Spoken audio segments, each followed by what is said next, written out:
알아두면 쓸데많은 그리스사 이야기. 7번째 이야기. 에번스에 의해 밝혀진 신비한 크노소스 궁전. 지난번 크레타 섬에 대해 알아보았는데 이 신화가 실제로 있었던 일일까요? 미노스 왕은 정말 크레타 섬의 왕이었으며 이 궁은 실제로 존재했을까요? 19세기 말에서 20세기 초에 독일의 하인리 슐리만이 터키에서 트로이 유적을 발견했습니다.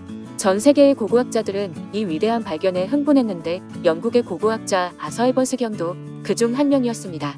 에번스는 학자 집안에서 태어났고 어렸을 때부터 역사와 고고학에 빠져들어 성인이 된 후 고고학자가 되었습니다. 슐리만의 대단한 성공은 그에게 커다란 충격을 안겨주었습니다. 에번스는 학문에 대한 호기심과 강한 의지만 있다면 무슨 일이든지 성공할 수 있다고 생각했습니다. 1900년에 그는 미궁의 비밀을 풀고 싶다는 큰 뜻을 품고 위풍당당하게 크레타 섬으로 향했습니다. 크레타 섬의 면적은 약 8,300여 제곱킬로미터인데 몇 차례의 측량과 고증을 통해 에번스는 크레타 섬의 크노소스 지역을 발굴하기로 했습니다. 3년에 걸친 고된 발굴 과정 끝에 에번스는 마침내 크노소스에서 커다란 궁전터를 찾아냈습니다. 바로 미노스 왕의 크노소스 궁전이 있던 곳이었습니다. 에번스는 이 넓고 복잡한 궁전터를 이후 20여 년 동안이나 계속해서 발굴했습니다. 에번스는 단순히 궁전의 옛터를 발견한 것이 아니라 새로운 문명을 발견했습니다. 에번스는 크노소스 궁전이 크레타 섬에 있기 때문에 이 문명을 크레타 문명이라고 명명했습니다.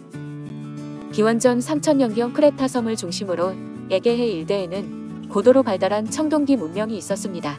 특히 크레타는 전설적인 왕 미노스의 치세 때 강력한 왕권을 바탕으로 번영을 누렸으며 그 세력은 에게해 전역에 뻗치고 있었습니다. 오늘날 크레타 문명을 미노아 문명이라고 부르는 것도 바로 미노스 왕 때 크레타 문명이 전성기를 이루었기 때문입니다. 크레타 섬에서 발굴된 많은 궁전 가운데 크노소스 궁전의 규모가 가장 큽니다. 그 신비함과 화려함, 섬세함과 과학성은 지금도 탄성을 자아낼 만합니다. 크레타 섬에는 지진이 자주 발생해서 크노소스 궁전은 여러 번 다시 지어졌고 그때마다 나무와 돌을 재료로 썼습니다. 성벽은 일정한 크기의 돌덩이를 가지런히 쌓아 올렸고 지붕과 창틀은 나무로 만들었습니다. 크노소스 궁전의 규모로 보아 가장 번성한 시기에는 약 3만 명 정도가 성안 또는 그 주변에 모여 살았던 것으로 보입니다. 어쩌면 미노스 왕이 크레타 섬 전체를 통일했을 가능성도 큽니다.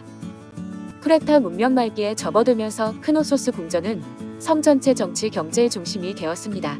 크레타 섬을 통일한 강한 미노스 왕은 에게해의 다른 섬들과 그리스 반도의 일부분을 통치하면서 에게해의 패권을 차지했습니다. 지진 때문에 궁전이 무너지고 다시 세우는 과정을 반복하면서 궁전의 면적은 점점 늘어나 22제곱킬로미터가 되었습니다.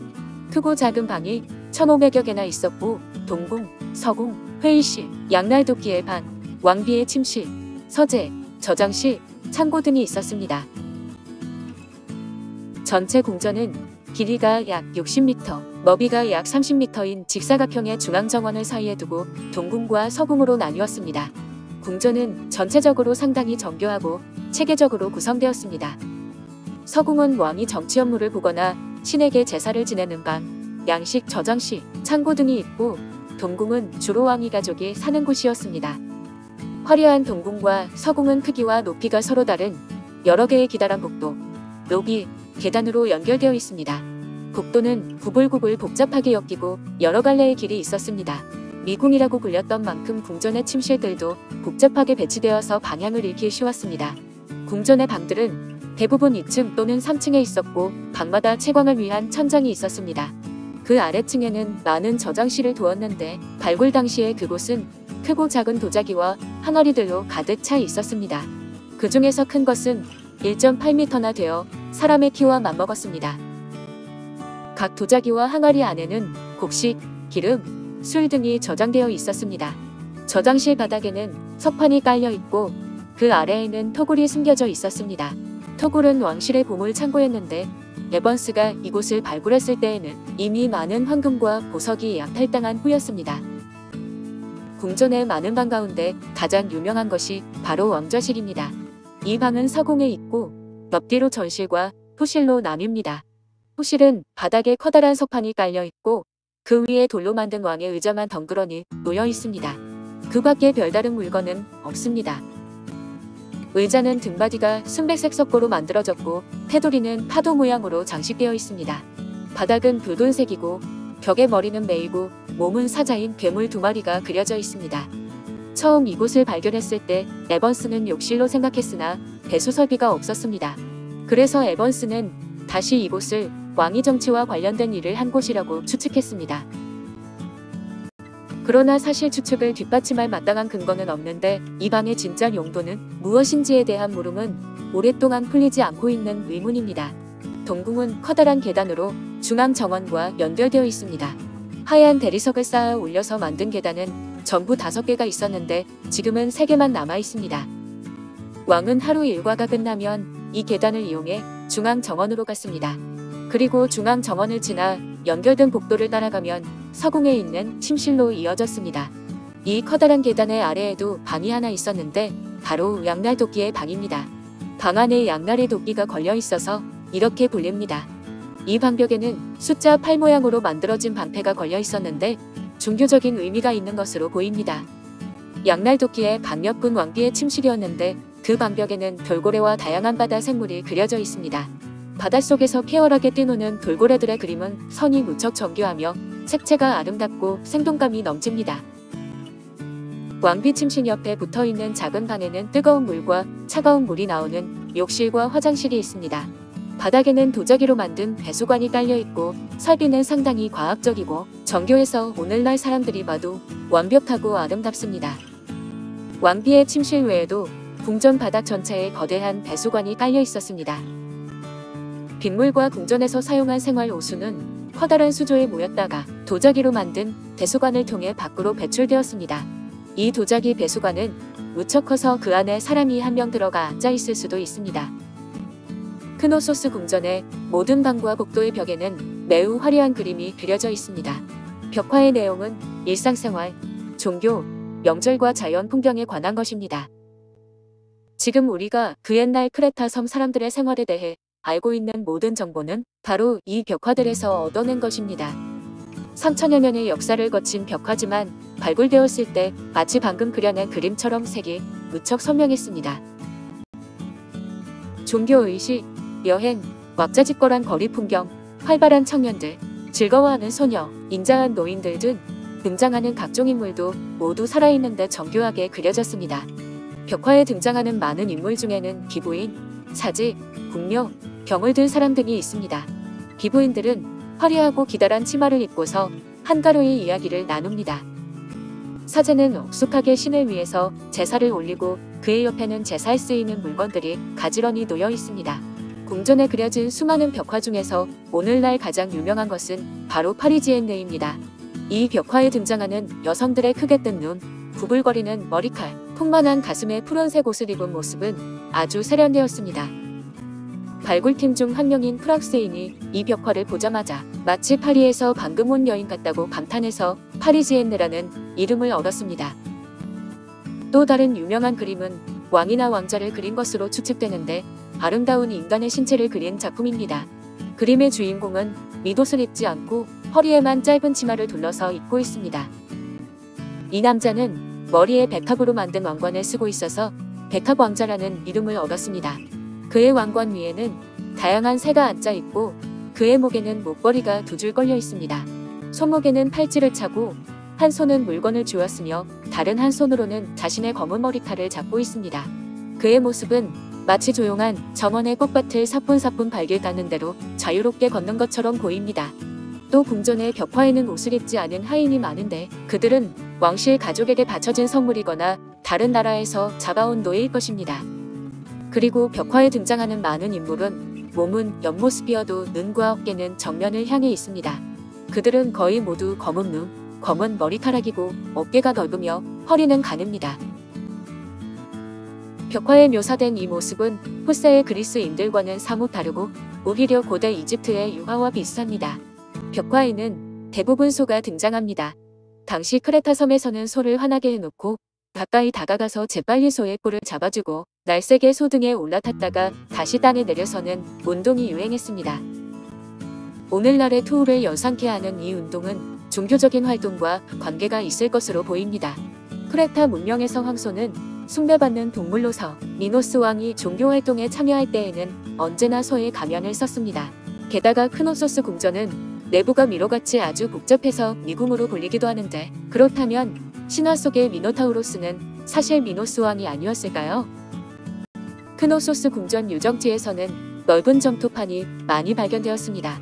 그중 하나에는 표면에 아테네에서 여자 7명을 보냈다, 남자아이와 여자아이가 각각 한 명씩 왔다고 기록되어 있습니다. 고고학자들은 이 내용을 신화와 연관해서 생각했습니다. 신화에 등장하는 아테네 왕자 테세우스의 이야기에는 아테네가 강성한 크레타 섬의 왕 미노스의 요구를 거절하지 못하고 어쩔 수 없이 소년과 소녀를 미노타우로스의 제물로 바쳤다는 내용이 나옵니다. 이는 당시 아테네와 크레타 섬의 관계를 짐작할 수 있는 대목입니다. 실제로 신화의 내용처럼 테세우스가 미노타우로스, 다시 말해 미노스 왕을 죽인 후 아테네의 국력이 점점 커져서 마침내는 크레타 섬을 제압한 것으로 보입니다. 미노스 섬의 귀족들은 크노소스 궁전 근처에 살았는데 그들의 저택은 궁전과 비밀 통로로 연결되어 있었습니다. 그리고 외관이 화려하고 우아할 뿐 아니라 모든 설비를 완벽하게 갖추었습니다. 궁전 근처에서는 이러한 귀족 저택 외에도 아주 작은 집과 초가집도 발굴되었는데 아마 가난한 사람과 노예들이 그 집에서 살았을 것입니다. 크노소스 궁전의 유적지에서 출토된 물건 중에는 많은 양의 황금과 은으로 만든 다양한 물건, 그리고 조각들이 있습니다.